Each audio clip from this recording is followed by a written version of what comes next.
Hello, and welcome to Organ Explorer. I am your host, Owen Sammons, and today I am treated to an absolute bouquet of sound and delight. I am sitting at a 1933 Kilgen organ that was restored in 2012 by Weber and Bourne Organ Builders. And this is quite a treat to sit at, so thank you for joining me. Welcome back, and enjoy Organ Explorer.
I'm seated here at the console, but right next to me is Noah Bruce. Noah is the music director here at St. Agnes.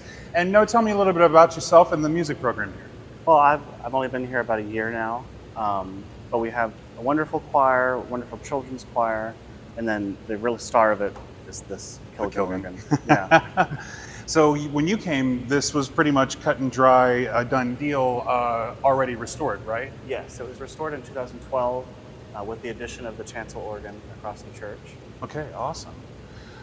Well, thank you for having me today. It is a real pleasure to see an organ like this from the early American period, where all of these organs are being, well, not all of them, but many of them are being thrown out with the baby in the bathwater. And this one has remained and sings so beautifully, and we are all appreciative. Yes, well, thank you for showing everybody. My pleasure. Yeah, absolutely.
So here before us, let's go through just a little bit of what really stands out, because to go through each stop would take quite a while. So starting with the grate, the first thing we have to look at are these beautiful diapasons.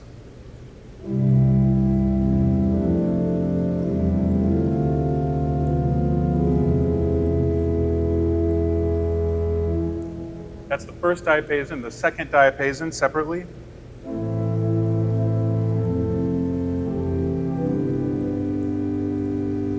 And then together they just blanket the room.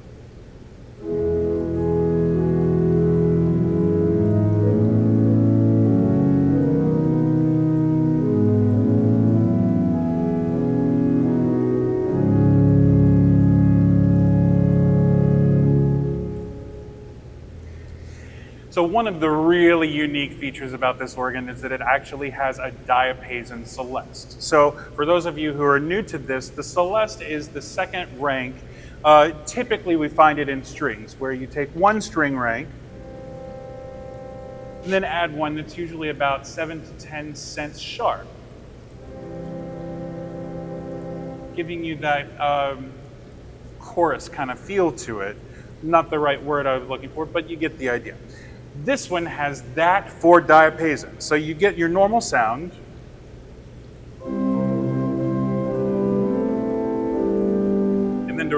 beef it up, you add that Italian celeste, because this is known in Italian organs.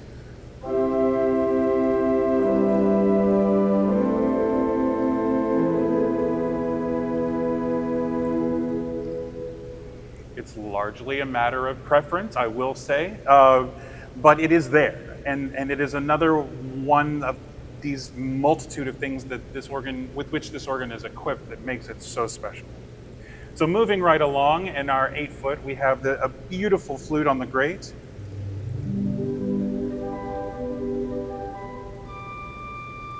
The 4-foot harmonic flute with it.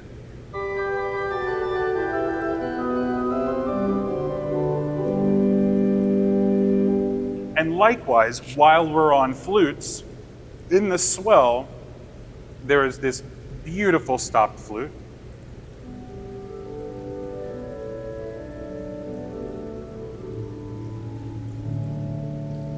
Which goes beautifully with a flute traverso or an open flute.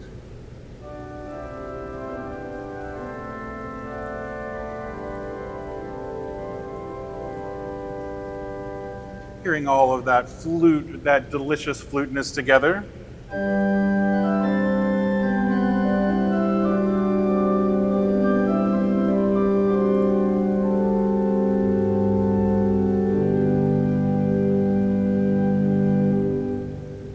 And as if that were not enough, there's still more, because we have this melodia in the choir. And then this one that I've been waiting to try, the flauto mirabile in the solo.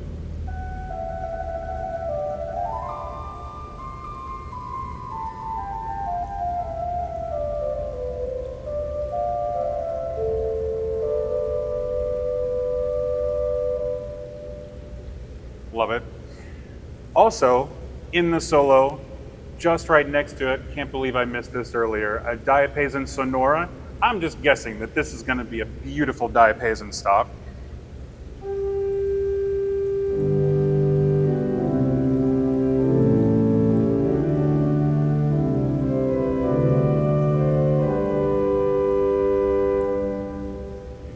Yeah, the wealth of 8-foot tone here is just unparalleled. And it doesn't stop there, it just keeps going. And there's also beautiful flutes in the organ in front, which I'm not going to get to today. But moving right along, let's hear some of these strings. So in the choir, we have a viol and a viol celeste.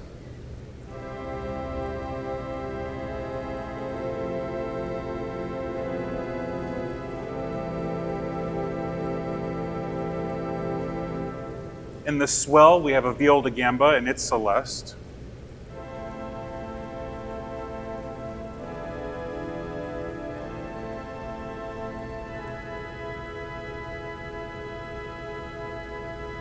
And then if we want to hear both of them together.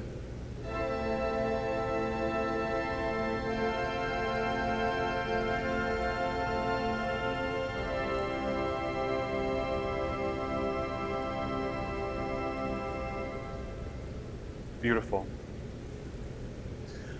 Moving right along, we have some terrific reeds to work with as well. In the grate, we have this big trumba.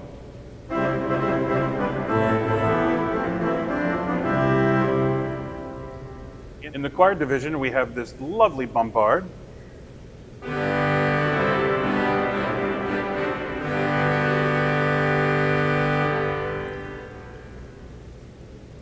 On the swell, we have several beautiful reeds. The trumpet, the main reed on the swell,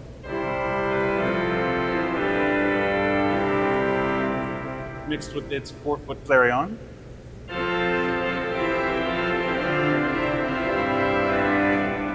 Add the 16 double trumpet.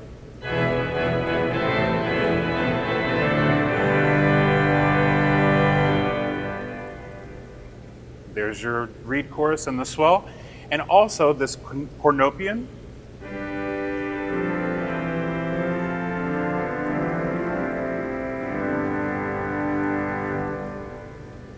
That gives it that nice English silkiness. And then this oboe that I quickly fell in love with.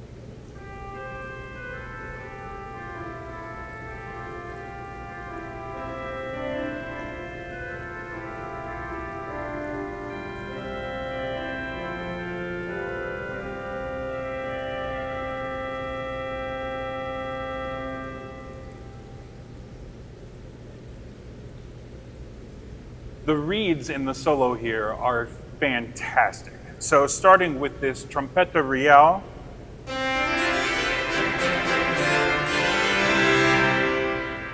split the hair of the bride on her wedding day. And then this Trompetta de Battaglia.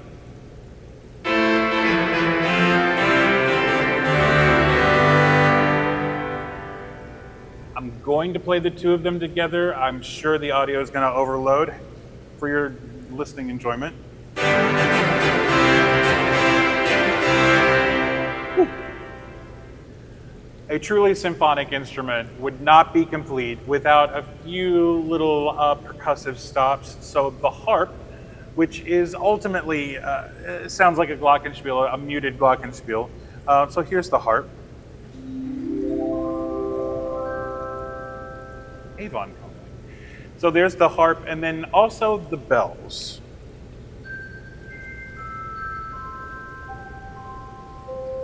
Which just pitches the harp up an octave. But put them together, and you're ready to play Wagner.